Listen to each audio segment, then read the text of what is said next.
إذا سألتوني شو بقدر أعمل، بقولكم تقدروا كتير.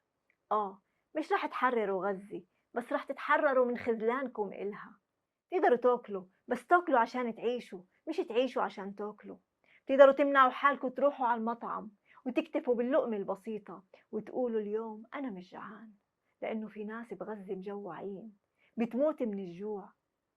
تقدروا ما تعملوا عرس لأسبوع، تعملوه بليلة واحدة، من غير إسراف ومن غير تبذير، من غير موسيقى بتغطي على صرخات الأميات، والأولاد ماتوا بدون ما ياكلوا.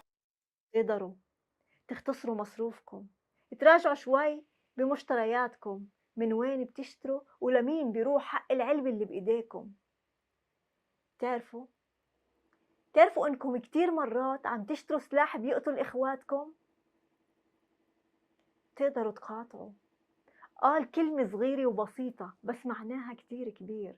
المقاطعة مش بس اللي بوقف مشتريات، هو اللي بوقف بوجه الصمت، هو اللي بيواجه أهله وأصحابه وبيحكي الحقيقة وبيحكي شو بيصير.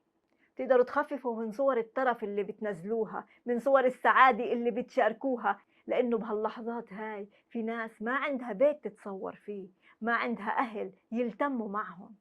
بتقدروا ما تنزلوا وجباتكم على السوشيال ميديا، لأنه أكثر إشي بيوصل لغزة بهالأيامات هو الفيديو اللي بتحكوا فيه شو أكلتوا، وهم مش عم بيلاقوا مي يشربوها، مش عم يلاقوا شقفة خبز ياكلوها.